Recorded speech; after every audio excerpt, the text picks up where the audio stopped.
News 18ಗೆ ಸ್ವಾಗತ. ನಾನು ಶುತಿರಾಜ್. ಮುಕ್ತ ಮಾರುಕಟ್ಟೆಯಲ್ಲಿ ಸಿಗುತ್ತೆ ಅಕ್ಕಿ ಹಾಗೆ ಗೋಧಿ.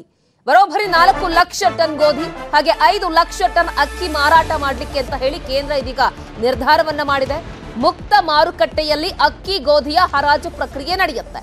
ಈ ಮುಕ್ತ ಮಾರುಕಟ್ಟೆಯ ಮಾರಾಟ ಸ್ಕೀಮ್ನ ಅಡಿಯಲ್ಲಿ ಈಗ ಕೇಂದ್ರ ಮಾರಾಟವನ್ನ ಮಾಡಲಿಕ್ಕೆ ಮುಂದಾಗಿರೋದು. ಜೂನ್ 28ನೇ ತಾರೀಕಿನಿಂದ ಈ ಹರಾಜಿನ ಮೂಲಕ ಗೋಧಿ ಮಾರಾಟವನ್ನ ಮಾಡಲಾಗುತ್ತೆ.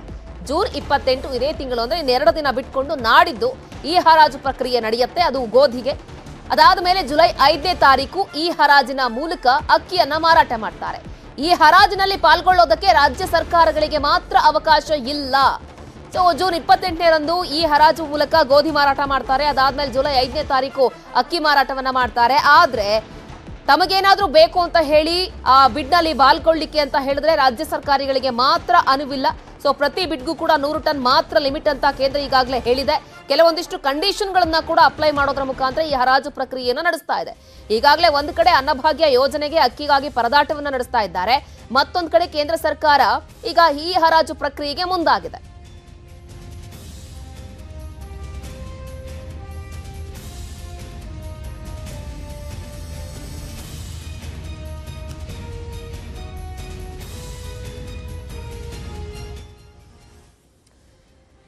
ಇನ್ನು ಪ್ರಮುಖವಾಗಿ ಈ ಸಂದರ್ಭದಲ್ಲಿ ಒಂದು ಕಡೆ ಕೇಂದ್ರ ಸರ್ಕಾರ ಗೋಧಿ ಹಾಗೆ ಅಕ್ಕಿಯ ಹರಾಜನ್ನ ಮಾಡಲಿಕ್ಕೆ ಮುಂದಾಗಿದ್ರೆ, ಮತ್ತೊಂದು ಕಡೆಗೆ ಈಗಾಗಲೇ ರಾಜ್ಯದಲ್ಲಿ ಘೋಷಿಸಿರುವಂತಹ ಗ್ಯಾರಂಟಿಯನ್ನ ಅನುಷ್ಠಾನಗೊಳಿಸಲಿಕ್ಕೆ ಅಂತ ಹೇಳಿ ಪರದಾಟವನ್ನ ಅನುಭವಿಸುವಂತಹ ಪರಿಸ್ಥಿತಿ ಕೂಡ ನಿರ್ಮಾಣವಾಗಿದೆ. ಒಂದ್ ಕಡೆಗೆ ಯಾವ ರೀತಿಯಾಗಿ ಹಾಗಾದ್ರೆ ಹರಾಜಿಗೆ ಕಂಡೀಷನ್ಸ್ ಗಳನ್ನ ಕೇಂದ್ರ ಈಸಿಯಾಗಿ ಈ ಬಿಡ್ಡನ್ನ ಕೂಡ ಕರೆದಿಲ್ಲ. ಸೊ ಅಕ್ಕಿ ಗೋಧಿ ಮಾರಾಟವನ್ನ ಕೂಡ ನಡೆಸ್ತಾ ಇರೋದ್ರಿಂದ ನೋಡಿ, ಅಕ್ಕಿ ಗೋಧಿ ಮಾರಾಟಕ್ಕೆ ಈಗಾಗಲೇ ಕೇಂದ್ರ ಸರ್ಕಾರ ಮುಂದಾಗಿದೆ. ಅದರಲ್ಲೂ ಕೆಲವೊಂದಿಷ್ಟು ಕಂಡೀಷನ್ ಗಳನ್ನ ಕೂಡ ಹಾಕೋದ್ರ ಮುಖಾಂತರ ಅಕ್ಕಿ ಗೋಧಿಯ ಮಾರಾಟಕ್ಕೆ ಮುಂದಾಗಿದೆ. ಸೊ ಅಕ್ಕಿ ಗೋಧಿ ಮಾರಾಟ ಇದು 5 ಲಕ್ಷ ಮೆಟ್ರಿಕ್ ಟನ್ ಅಕ್ಕಿ ಮಾರಾಟವನ್ನ ಮಾಡ್ಲಿಕ್ಕೆ ಇದೀಗ ಮುಂದಾಗಿರೋದು. ಅಂದ್ರೆ ಈ ಒಂದು ಮಾರಾಟವನ್ನ ಈ ಹರಾಜಿನ ಮೂಲಕ ಇಲ್ಲಿ ಮಾಡ್ತಾ ಇರೋದು. ಬರೋಬ್ಬರಿ 5 ಲಕ್ಷ ಮೆಟ್ರಿಕ್ ಟನ್ ಅಕ್ಕಿಯನ್ನ ಬಿಡ್ ಮುಖಾಂತರ ಹರಾಜನ್ನ ಮಾಡುವಂತಹ ಕೆಲಸ ಇದು. ಜೊತೆಗೆ 4 ಲಕ್ಷ ಮೆಟ್ರಿಕ್ ಟನ್ ಗೋಧಿಯನ್ನ ಕೂಡ ಈ ಸಂದರ್ಭದಲ್ಲಿ ಹರಾಜು ಪ್ರಕ್ರಿಯೆ ಮೂಲಕ ಮಾರಾಟವನ್ನ ಮಾಡಲಿಕ್ಕೆ ಕೇಂದ್ರ ಇದೀಗ ಮುಂದಾಗಿರೋದು. ಅಷ್ಟು ಮಾತ್ರ ಅಲ್ಲ, ಜೂನ್ 28ನೇ ತಾರೀಕು ಈಗಾಗಲೇ ನಾನು ಹೇಳ್ತಾ ಇದ್ನಲ್ಲ, ನಾಡಿದ್ದು ಇವತ್ತು 26ನೇ ತಾರೀಕು, ನಾಡಿದ್ದು ಜೂನ್ 28ನೇ ತಾರೀಕಿನಿಂದ ಈ ಗೋಧಿ ಹರಾಜು ಪ್ರಕ್ರಿಯೆ ನಡೆಯುತ್ತೆ. ಅದಾದ ಮೇಲೆ ಜುಲೈ 5ನೇ ತಾರೀಕು ಈ ಹರಾಜಿನ ಮೂಲಕ ಅಕ್ಕಿ ಹರಾಜು ಪ್ರಕ್ರಿಯೆ ಕೂಡ ನಡೆಯುತ್ತೆ. ಸೊ ಒಂದ್ ಕಡೆ ರಾಜ್ಯ ಸರ್ಕಾರದವರು ಇರುವಂತಹ ಗ್ಯಾರಂಟಿಯನ್ನ ಅನುಷ್ಠಾನಗೊಳಿಸಬೇಕು, ಹೆಂಗಾದ್ರೂ ಜನರಿಗೆ ಅಕ್ಕಿ ಕೊಡಬೇಕು ಅಂತ ಹೇಳಿ ಪರದಾಡ್ತಾ ಇದ್ದಾರೆ. ಮೈಕೈ ಪರ್ಚಿಕೊಂಡು ಆ ರಾಜ್ಯ ಈ ರಾಜ್ಯ ಅಂತ ಹೇಳಿ ಫೋನ್ ಮೇಲೆ ಫೋನ್ ಮಾಡಿಕೊಂಡು ಅಕ್ಕಿಯನ್ನ ಹೊಂದಿಸಲಿಕ್ಕೆ ಸಾಹಸವನ್ನ ಮಾಡ್ತಾ ಇದ್ದಾರೆ. ನೋಡಿ, ಮತ್ತೊಂದು ಕಡೆಗೆ ಈಗಾಗಲೇ ಫುಡ್ ಕಾರ್ಪೊರೇಷನ್ ಆಫ್ ಇಂಡಿಯಾದಿಂದ ಅಕ್ಕಿ ಗೋಧಿ ಈ ಹರಾಜು ಪ್ರಕ್ರಿಯೆ ಕೂಡ ಅದಕ್ಕೆ ಬೇಕಾಗಿರುವಂತಹ ವ್ಯವಸ್ಥೆಗಳು ಕೂಡ ಈಗಾಗಲೇ ಆಗ್ತಾ ಇದೆ ಫುಡ್ ಕಾರ್ಪೊರೇಷನ್ ಇಂಡಿಯಾ ಕಡೆಯಿಂದ. ಸೊ ಪ್ರತಿ ಕ್ವಿಂಟಾಲ್ ಗೋಧಿಗೆ 2150 ರೂಪಾಯಿಯನ್ನ ಈಗಾಗಲೇ FCI ಕಡೆಗಿಂದ ನಿಗದಿ ಕೂಡ ಮಾಡಲಾಗಿದೆ. ಸೊ ಈಗ ಮುಕ್ತ ಮಾರುಕಟ್ಟೆಯಲ್ಲಿ ಯಾರು ಬೇಕಾದ್ರೂ ಹೊರಗಿನವರು ಬಂದು ಇದನ್ನ ಅಕ್ಕಿಯನ್ನು ತೆಗೆದುಕೊಳ್ಳಬಹುದು. ರಾಜ್ಯ ಸರ್ಕಾರಗಳನ್ನ ಬಿಟ್ಟು ಪ್ರತಿ ಕ್ವಿಂಟಾಲ್ ಅಕ್ಕಿಗೆ 3100 ರೂಪಾಯಿಯನ್ನ ನಿಗದಿ ಮಾಡಿದ್ದಾರೆ. ಪ್ರತಿ ಕ್ವಿಂಟಾಲ್ ಅಕ್ಕಿಗೆ 3100 ರೂಪಾಯಿಯನ್ನ ಈಗಾಗಲೇ FCI ಫುಡ್ ಕಾರ್ಪೊರೇಷನ್ ಆಫ್ ಇಂಡಿಯಾದವರು ಈಗಾಗಲೇ ಫಿಕ್ಸ್ ಮಾಡಿದ್ದಾರೆ. ದೇಶದ 457 ಗೋದಾಮುಗಳಲ್ಲಿ ಈ ಹರಾಜು ಪ್ರಕ್ರಿಯೆ ಕೂಡ ನಡೆಯುತ್ತೆ ಅಂತ ಕೂಡ ಹೇಳಲಾಗ್ತಾ ಇದೆ. ಸೊ ಪ್ರಮುಖವಾಗಿ 457 ಭಾಗಗಳಲ್ಲಿ. ಸೊ ಇಷ್ಟು ಮಾತ್ರ ಅಲ್ಲ, ಕೆಲವೊಂದಿಷ್ಟು ಕಂಡೀಷನ್ಸ್ ಅಪ್ಲೈ ಅನ್ನೋದ್ರ ಮುಖಾಂತರ ಕೇಂದ್ರ ಈ ಬಿಡ್ಡಿಂಗ್ ಅನ್ನ ಕರೆದಿದೆ. ಹಾಗಾದ್ರೆ ಯಾವೆಲ್ಲ ಕಂಡೀಷನ್ಗಳಿರುತ್ತೆ ನೋಡಿ ಈ ಹರಾಜಿನಲ್ಲಿ.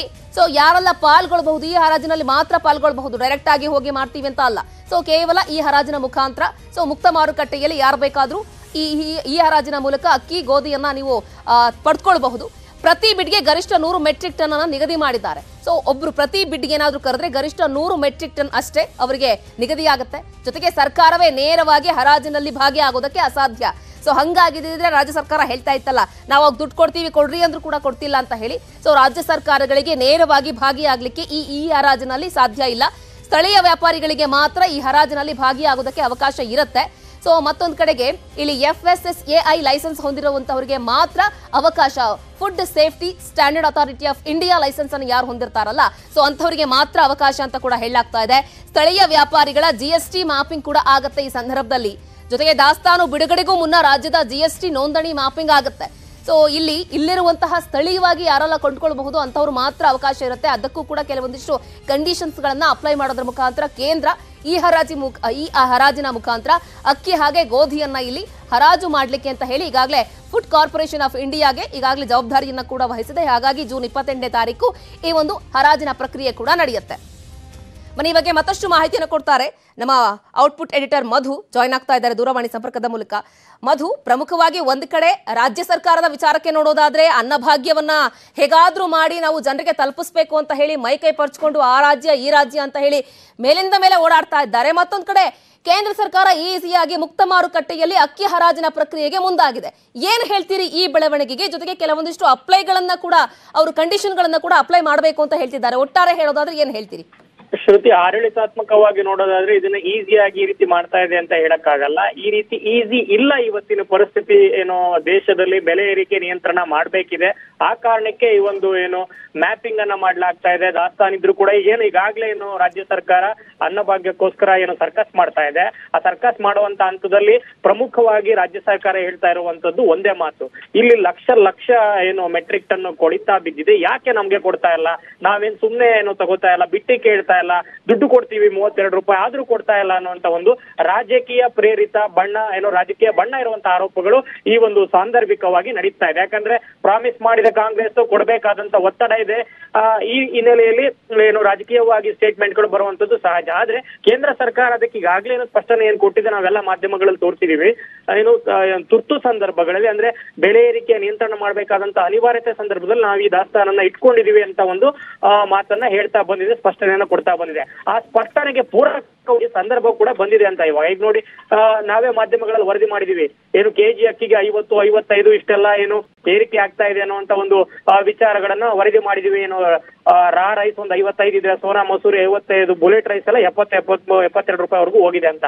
ಸೊ ಈ ಸಂದರ್ಭದಲ್ಲಿ ಬೆಲೆ ಏರಿಕೆಯನ್ನ ಒಂದು ಚಕ್ಲಿ ಅದನ್ನ ಒಂದು ಏನು ಕಂಟ್ರೋಲ್ ಅಲ್ಲಿ ನಿಯಂತ್ರಣದಲ್ಲಿ ಇಡಬೇಕು ಅಂತಂದ್ರೆ ಸಹಜವಾಗಿ ಮುಕ್ತ ಮಾರುಕಟ್ಟೆಯ ಒಂದು ಯೋಜನೆ ಏನಿದೆ OMSS ಅಂತ ಕರೆಸ್ಕೊಳ್ಳುವಂಥದ್ದು, ಈ ಪ್ರಕಾರ ಈ ಒಂದು ಮಾಧ್ಯಮದ ಮೂಲಕ ಏನು ಹರಾಜನ್ನ ಮಾಡ್ಬೇಕಾಗತ್ತೆ. ಈ ಆಕ್ಷನ್ ಈ ಆಕ್ಷನ್ಗೆ ಈಗಾಗಲೇ ಏನು ಇನಿಷಿಯೇಟ್ ಮಾಡಿರುವಂತದ್ದು ಮೊದಲನೇ ಭಾಗವಾಗಿ ಈಗ ನಾಳಿದ್ದು 28ರಂದು ಗೋಧಿ ಹರಾಜಾಗುತ್ತೆ. ಅದಾದ್ಮೇಲೆ ಏನು ಜುಲೈ 5ಕ್ಕೆ ಅಕ್ಕಿ ಹರಾಜಾಗುತ್ತೆ. ಈ ಹರಾಜಲ್ಲಿ ಭಾಗವಹಿಸೋದಕ್ಕೆ ಕೆಲವು ನಿರ್ದಿಷ್ಟ ನಿಯಮಾವಳಿಗಳನ್ನ ಈಗಾಗಲೇ ನಾವು ತೋರಿಸ್ತಂತೆ ಏನು ಸೂಚನೆಯನ್ನು ಕೊಡಲಾಗಿದೆ. 100 ಟನ್ ವರೆಗೆ ಮಾತ್ರ ಏನು ಬಿಡ್ಡಿಂಗಿಗೆ ಅವಕಾಶ ಇದೆ. ಈ ಆಕ್ಷನ್ ಅಲ್ಲಿ ಅವಕಾಶ ಇದೆ ಅಂತ ಮಾತ್ರಕ್ಕೆ ಸಿಕ್ಕಾಬಟ್ಟೆ ಬಿಡ್ಡಿಂಗ್ ಮಾಡಬಾರ್ದು ಅಂತ. ಯಾಕಂದ್ರೆ ಯಾವ ಕಾರಣಕ್ಕೆ ಇದನ್ನ ಮಾಡ್ತಾ ಇದೆ ಈ ಆಕ್ಷನ್, ಬೆಲೆ ಏರಿಕೆಯನ್ನ ನಿಯಂತ್ರಣದಲ್ಲಿರ್ಬೇಕು ಅಂತ.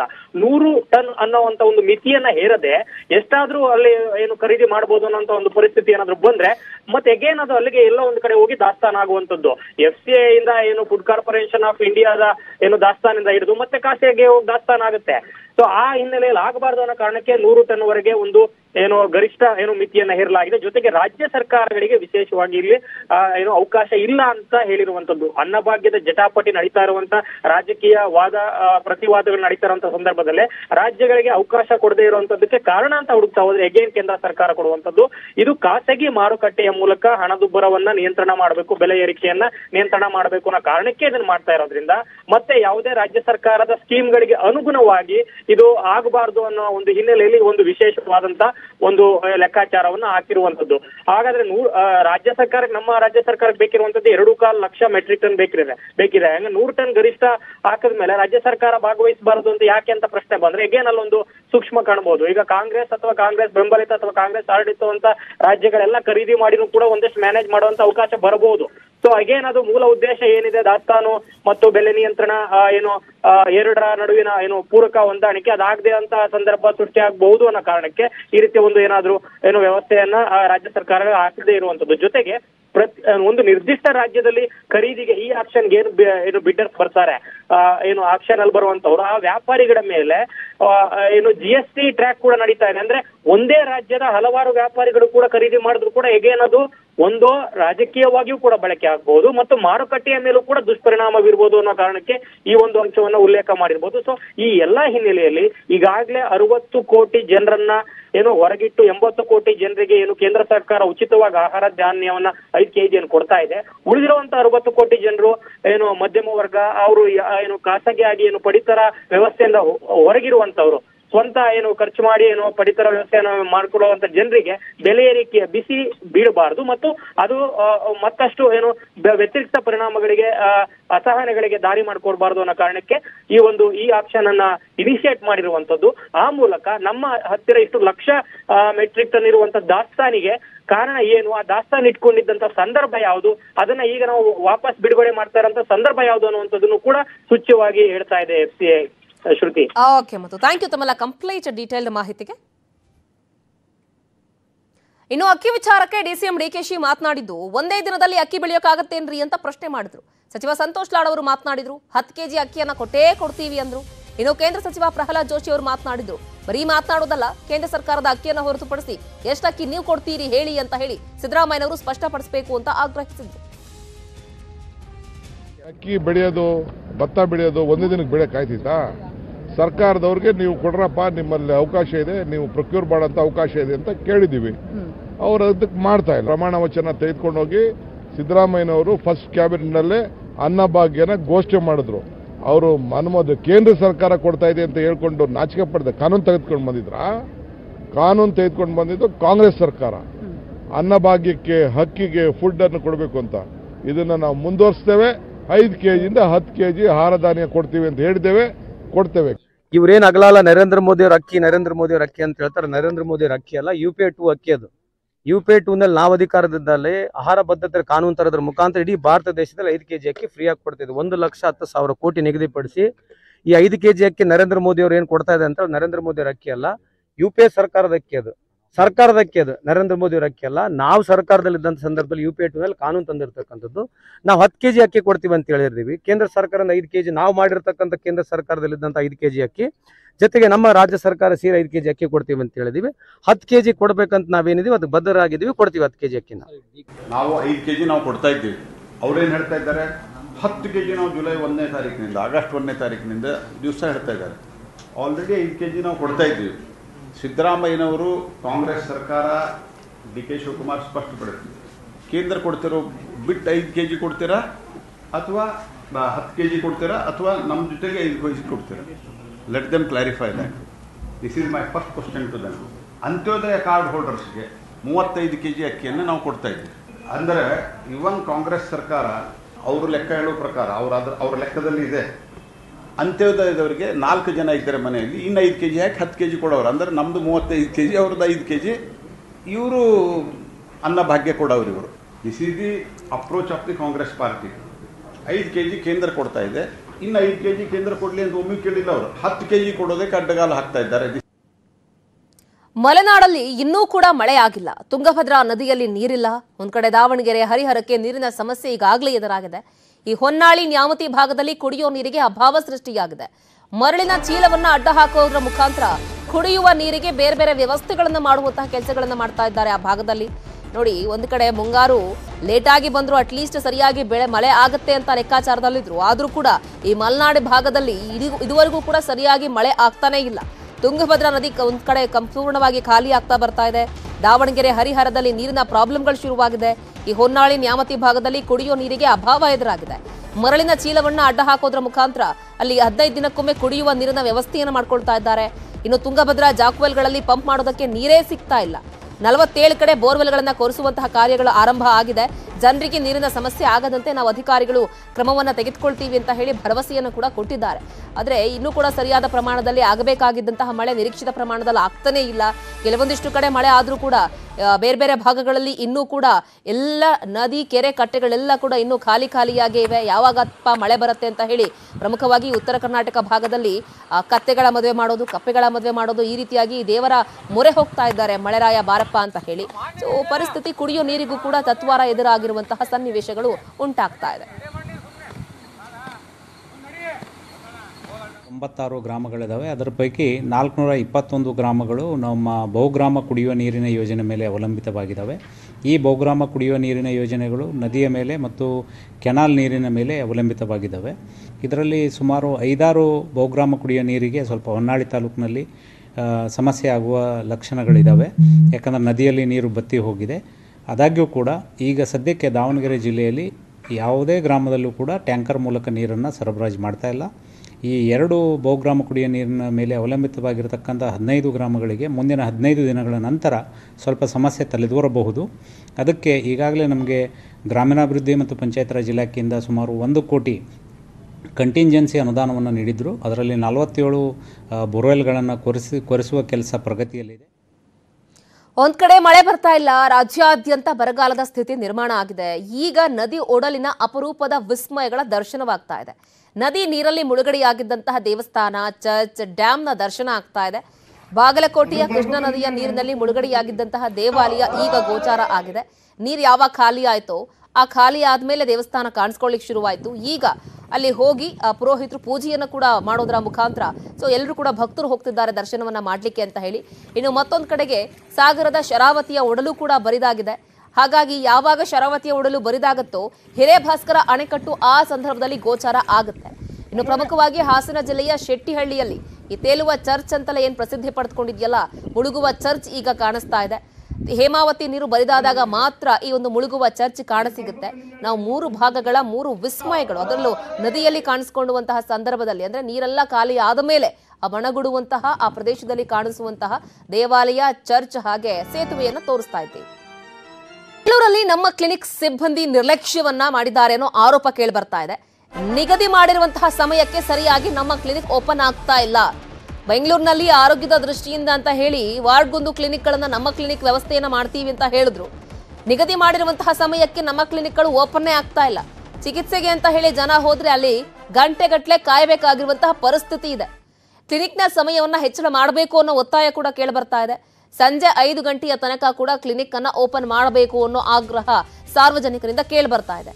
ಬಡವರಿಗೆ ಸರಿಯಾಗಿ ಚಿಕಿತ್ಸೆಯನ್ನ ಕೊಡ್ರಿ, ಸುಮ್ಮನೆ ದೊಡ್ಡದಾಗಿ ಯೋಜನೆಗಳನ್ನ ಘೋಷಣೆ ಮಾಡೋದಲ್ಲ, ಅಲ್ಲಿ ಸರಿಯಾದಂತಹ ವ್ಯವಸ್ಥೆಗಳನ್ನ ಕಲ್ಪಿಸಿ. ನೋಡಿ, ನಮ್ಮ ಕ್ಲಿನಿಕ್ ಗೇಟ್ಗಳ ಆಸ್ಪತ್ರೆಗಳೆಲ್ಲ ಕೂಡ ಕ್ಲೋಸ್ ಆಗಿರುವಂತಹ ಚಿತ್ರಣವನ್ನ ನಾವು ತೋರಿಸ್ತಾ ಇದ್ದೀವಿ. ಬೆಳಗ್ಗೆಯಿಂದ ಮಧ್ಯಾಹ್ನ 1 ಗಂಟೆ, ಮಧ್ಯಾಹ್ನ 2 ಗಂಟೆಯಿಂದ ಸಂಜೆ 4 ಗಂಟೆಯವರೆಗೆ ನಮ್ಮ ಕ್ಲಿನಿಕ್ಗಳು ಓಪನ್ ಇರಬೇಕು. ಆದ್ರೆ ಆ ಸಮಯಕ್ಕೆ ಕ್ಲಿನಿಕ್ಗಳು ಓಪನ್ನೇ ಆಗ್ತಾ ಇಲ್ಲ. ಇದನ್ನು ಹೇಳ್ತಾರಲ್ಲ, ಅವ್ರಿಗೆ ಬಂದಿದ್ದೇ ಟೈಮು, ಹೋಗಿದ್ದೇ ಟೈಮು ಅನ್ನೋ ರೀತಿಯಲ್ಲಿ ಆಗಿದೆ ಅನ್ಸುತ್ತೆ. ಕ್ಲಿನಿಕ್ ಬಂದು ತುಂಬ ಒಂದು ಇಂಪಾರ್ಟೆಂಟ್ ಒಂದು ಕಾರ್ಯಕ್ರಮ. ಯಾಕಂದ್ರೆ ಒಮ್ಮೆ ನಾವು ಕ್ಲಿನಿಕ್ ಹೋದಂದ್ರೆ 150 ರೂಪಾಯಿ ಆಗುತ್ತೆ. ಒಂದು ಔಷಧಿ ಎಲ್ಲ ಬರ್ಕೊಡೋದು 200-300 ರೂಪಾಯಿ, ಅಂದ್ರೆ 500, ಒಂದ್ಸಲ ಹೋದ್ರೆ 500 ರೂಪಾಯಿ ಬೇಕು. ಅದೇ ನಮ್ಮ ಕ್ಲಿನಿಕಲ್ಲಿ ಏನಾಗುತ್ತೆ, ಉಚಿತವಾಗಿ ಸಾರ್ವಜನಿಕರಿಗೆ ಜನರಲ್ ಮೆಡಿಸಿನ್, ಜನರಲ್ ಪ್ರಾಕ್ಟೀಷನರ್ ಇರ್ತಾರೆ, ಜನರಲ್ ಮೆಡಿಸಿನ್, ಜ್ವರ, ಕೆಮ್ಮು, ಆ ಥರ ಮಾಮೂಲಿ ಇದಕ್ಕೆಲ್ಲ ಇದು ಮಾಡ್ತಾರೆ. ಬಟ್ ಇದರಲ್ಲಿ ಒಂದು ಸಮಸ್ಯೆ ಅಂತಂದ್ರೆ ಇದು ಟೈಮಿಂಗು. ಅಂದ್ರೆ ಇವರು ಬೆಳಿಗ್ಗೆ 10:30 1:30ವರೆಗೆ ಇರ್ತಾರೆ, ಆಮೇಲೆ ಇರಲ್ಲ. ಜ್ವರ ಅದು ಇದೆಲ್ಲ ಶುರು ಆಗದೆ ಸಂಜೆ ಹೊತ್ತಿನಲ್ಲಿ ಜಾಸ್ತಿ. ಇವಾಗ ಬೆಳಗಿನ ಜಾವ ಹೌದು, ಬೆಳಗಿನ ಜಾವ ಬರ್ತಾರೆ, ಬಟ್ ಏನಾಗುತ್ತೆ ಮಧ್ಯಾಹ್ನ. ಇನ್ನು ಇದೇ ನಮ್ಮ ಕ್ಲಿನಿಕ್ ಓಪನ್ ಆಗದೇ ಇರೋ ವಿಚಾರಕ್ಕೆ ಸಂಬಂಧಪಟ್ಟ ಹಾಗೆ ನಮ್ಮ ನ್ಯೂಸ್ 18ನ ಪ್ರತಿನಿಧಿ ಹಂಸಶ್ಯಾಮಲ ಪ್ರತ್ಯಕ್ಷ ವರದಿ ಕೊಟ್ಟಿದ್ದಾರೆ. ಬನ್ನಿ ನೋಡೋಣ. ಜನರಿಗೆ ಬಹಳ ಸುಲಭವಾಗಿ ಹಾಗೂ ಅವರಿಗೆ ಹತ್ತಿರದಲ್ಲಿ ಒಂದು ಚಿಕಿತ್ಸೆಯನ್ನ ನೀಡುವಂತಹ ನಿಟ್ಟಿನಲ್ಲಿ ನಮ್ಮ ಕ್ಲಿನಿಕ್ಗಳನ್ನ ಬಿಬಿಎಂಪಿ ವ್ಯಾಪ್ತಿಯ ವಾರ್ಡ್ಗಳಲ್ಲಿ ಶುರು ಮಾಡಲಾಯಿತು. ಆದರೆ ನಮ್ಮ ಕ್ಲಿನಿಕ್ ಚೆನ್ನಾಗಿನೂ ನಡೀತಿದೆ. ಇಲ್ಲಿ ಒಳ್ಳೆ ರೀತಿಯಂತಹ ಮೆಡಿಸಿನ್ ಸಿಗ್ತಿದೆ, ಜೊತೆಗೆ ಇಲ್ಲಿ ಚಿಕಿತ್ಸೆ ಕೂಡ ಸಿಗ್ತಿದೆ. ಆದರೆ ಇಲ್ಲಿ ಚಿಕಿತ್ಸಾ ಒಂದು ಸಮಯ ಏನಿದೆ ಅದು ಮಾತ್ರ ಸರಿಯಾಗಿ ಫಾಲೋ ಆಗ್ತಿಲ್ಲ. ಯಾಕಂತ ಹೇಳಿದ್ರೆ ಯೂಶಲ್ ಆಗಿ ಎಲ್ಲಾ ಕಡೆ ನೋಡಿದರೆ ಕ್ಲಿನಿಕ್ಗಳಿರ್ಬೋದು, ಆಸ್ಪತ್ರೆಗಳಿರ್ಬೋದು, ಬೆಳಿಗ್ಗೆ 9 ಗಂಟೆಗೆ OPD ಶುರುವಾದ್ರೆ ಸಂಜೆ 3 ಅಥವಾ 5 ಗಂಟೆವರೆಗೂ ಇರುತ್ತೆ. ಸೊ ಇದು ಕಾಮನ್ ಆಗಿ. ಆದ್ರೆ ನಮ್ಮ ಕ್ಲಿನಿಕ್ ಅನ್ನು ಮಾಡಿದ್ದು ಕೂಡ ಅದೇ ರೀತಿಯಾಗಿ ಎಲ್ಲಾ ಬೇರೆ ಬೇರೆ ಕಡೆಗಳಲ್ಲಿ ಹೋಗೋದಕ್ಕೆ ಆಗೋದಿಲ್ಲ. ಆ ಒಂದು ವಾರ್ಡ್ಗಳಲ್ಲಿ ಈ ರೀತಿ ಪ್ರತ್ಯೇಕವಾದಂತಹ ಒಂದು ಜನರಲ್ ಮೆಡಿಸಿನ್ ಮತ್ತೆ ಟ್ರೀಟ್ಮೆಂಟ್ ಸಿಕ್ಕರೆ ಜನರಿಗೆ ಯಾವ ಟೈಮ್ನಲ್ಲಾದ್ರೂ ಬಂದು ಈಸಿಯಾಗಿ ಹತ್ರದಲ್ಲೇನೆ ಚಿಕಿತ್ಸೆ ಪಡಿಬಹುದು. ಯೂಶಲ್ ಆಗಿ ಕೆಮ್ಮು, ಜ್ವರ ಈ ರೀತಿ ಬಂದಂತಹ ಸಂದರ್ಭದಲ್ಲಿ ಅಂತ ಮಾಡಿದ್ರು. ಆದ್ರೆ ಇಲ್ಲಿ ಟೈಮಿಂಗ್ಸ್ ನಿಂದ ಇಲ್ಲಿನ ಒಂದು ಈ ನಮ್ಮ ಕ್ಲಿನಿಕ್ಗೆ ಬರುವಂತಹ ಜನರಿಗೆ ತುಂಬಾನೇ ಸಮಸ್ಯೆ ಆಗುತ್ತೆ. ಯಾಕಂತ ಹೇಳಿದ್ರೆ ಇಲ್ಲಿ ಸಮಯ 9ರಿಂದ 1:30ವರೆಗೂ ಅಂತ ಹಾಕಿದ್ದಾರೆ, ಜೊತೆಗೆ ಮಧ್ಯಾಹ್ನ 2 ಗಂಟೆಯಿಂದ 4:30ವರೆಗೂ ಅಂತ ಹಾಕಿದ್ದಾರೆ. ಆದ್ರೆ ಇಲ್ಲಿ ಟೈಮಿಂಗ್ ಅನ್ನ ಯಾರು ಕೂಡ ಸರಿಯಾಗಿ ಒಂದು ಮೇಂಟೈನ್ ಮಾಡ್ತಿಲ್ಲ. ಬೆಳಿಗ್ಗೆ 9 ಗಂಟೆ ಶುರುವಾದ್ರೆ 1:00ವರೆಗೆ ಕ್ಲೋಸ್ ಮಾಡ್ಬಿಡ್ತಾರೆ. ಆದ್ರೆ ಆನ್ ಟೈಮ್ 2 ಗಂಟೆಗೆ ಶುರು ಮಾಡೋದಿಲ್ಲ. ಇದರಿಂದ ಮಧ್ಯಾಹ್ನದತ್ತು ಕೆಲಸವನ್ನ ಮುಗಿಸ್ಕೊಂಡು ಬಂದಂತವರು, ಹಾಗೇನೆ ಸಂಜೆ ಏನಾದ್ರೂ ಕೆಲಸ ಕಾರ್ಯಗಳಿಗೆ ಹೋಗಿದ್ದಂತವರು, ಹುಷಾರಿಲ್ಲ ಅಂತ ಬಂದ್ರೆ ಇಲ್ಲಿ ಟ್ರೀಟ್ಮೆಂಟ್ ಸಿಗೋದಿಲ್ಲ. ಈಗ ಮಧ್ಯಾಹ್ನ 2:05 ಆಗಿದೆ, ಆದ್ರೂ ಕೂಡ ಇಲ್ಲಿ ನಮ್ಮ ಕ್ಲಿನಿಕ್ ಒಂದು ಓಪನ್ ಆಗಿಲ್ಲ. ಸೊ ಹೀಗಾಗಿ ಅನೇಕರು ಹೇಳುವಂತದ್ದು ಇಲ್ಲಿ ನಮಗೆ ಈ ಒಂದು ನಮ್ಮ ಕ್ಲಿನಿಕ್ ನ ಒಂದು ಟೈಮಿಂಗ್ಸ್ ಅನ್ನ ಎಕ್ಸ್ಟೆಂಡ್ ಮಾಡಿಕೊಡಿ ಅಂತ. ಅಂದ್ರೆ ಬೆಳಗ್ಗೆ 9 ಗಂಟೆಗೆ ಯಾವ ರೀತಿ OPD ಶುರುವಾಗುತ್ತೋ ಅದೇ ರೀತಿಯಿಂದ ಸಂಜೆವರೆಗೂ ಕೂಡ ನಮಗೆ ಸಿಕ್ಕರೆ ಕೆಲಸ ಕಾರ್ಯಗಳಿಗೆ ಹೋಗಿ ಬರುವಂತಹವರು, ದಿನಗೂಲಿಗಳಿಗೆ ಹೋಗಿ ಬರುವಂತಹವರು ಎಲ್ರಿಗೂ ಕೂಡ ಇಲ್ಲಿ ಸಂಜೆ ಹೊತ್ತಿನಲ್ಲೂ ಟ್ರೀಟ್ಮೆಂಟ್ ತೆಗೆದುಕೊಳ್ಳೋದಕ್ಕೆ ಒಂದು ಈಸಿ ಆಗುತ್ತೆ ಅಂತ. ಆದ್ರೆ ಇಲ್ಲಿ ಸಿಬ್ಬಂದಿ ಆನ್ ಟೈಮ್ ಇರುವಂತಹ 2ರಿಂದ 3 ಗಂಟೆ ಪೀರಿಯಡ್ ಅಲ್ಲೂ ಕೂಡ ಆನ್ ಟೈಮ್ ನಲ್ಲಿ ಇಲ್ಲಿ ನಮ್ಮ ಕ್ಲಿನಿಕ್ ಗಳನ್ನ ತೆರೀತಿಲ್ಲ. ಜೊತೆಗೆ ಇಲ್ಲಿ ಸಂಜೆ ಮೇಲೆ ಅಥವಾ ಬೇರೆ ಸಮಯಗಳಲ್ಲಿ ಅಲ್ಲಿ ಒಂದು ಬಂದ್ರೆ ಟ್ರೀಟ್ಮೆಂಟ್ ಕೂಡ ಸಿಗ್ತಿಲ್ಲ. ಸೊ ಹೀಗಾಗಿ ಸಂಬಂಧಪಟ್ಟ ಒಂದು ಅಧಿಕಾರಿಗಳು ಎಚ್ಚೆತ್ಕೊಳ್ಬೇಕು. ಆರೋಗ್ಯ ಇಲಾಖೆ ಜೊತೆಗೆ ಬಿಬಿಎಂಪಿ ಆರೋಗ್ಯ ಇಲಾಖೆ ಏನಿದೆ ಅವರೆಲ್ಲರೂ ಕೂಡ ಎಚ್ಚೆತ್ಕೊಂಡು ಇಲ್ಲಿ ಆ ಒಂದು ಟೈಮಿಂಗ್ ಅನ್ನ ಎಕ್ಸ್ಟೆಂಡ್ ಮಾಡುವಂತಹ ಒಂದು ಒತ್ತಾಯ ಏನ್ ಕೇಳಿ ಬರ್ತಿದೆ ಅದ್ರ ಬಗ್ಗೆ ಗಮನ ಹರಿಸಬೇಕು. ಇಲ್ಲವಾದಲ್ಲಿ ಇಲ್ಲಿ ಆನ್ ಟೈಮ್ ಅಲ್ಲಿ ಸಿಬ್ಬಂದಿ ಬಂದು ಕೆಲಸ ಮಾಡುವಂತಹ ನಿಟ್ಟಿನಲ್ಲಿ ಸೂಚನೆಗಳನ್ನ ಕೊಡಬೇಕು. ಸೊ ಆಗ ಒಂದು ಜನರಿಗೆ ಇಲ್ಲಿ ಒಂದು ಆನ್ ಟೈಮ್ ಅಥವಾ ಸರಿಯಾದಂತಹ ಒಂದು ಟ್ರೀಟ್ಮೆಂಟ್ ಸಿಗೋದಕ್ಕೆ ಸಾಧ್ಯವಾಗುತ್ತೆ. ಇಲ್ಲವಾದಲ್ಲಿ ಇದರಿಂದ ತುಂಬಾನೇ ತೊಂದರೆ ಅನುಭವಿಸಬೇಕಾಗುತ್ತೆ. ಕ್ಯಾಮರಾ ಪರ್ಸನ್ ಶ್ರೀನಿವಾಸುಲು ಜೊತೆ ಹಂಸ ಶ್ಯಾಮಲ, ನ್ಯೂಸ್ 18 ಕನ್ನಡ, ಬೆಂಗಳೂರು.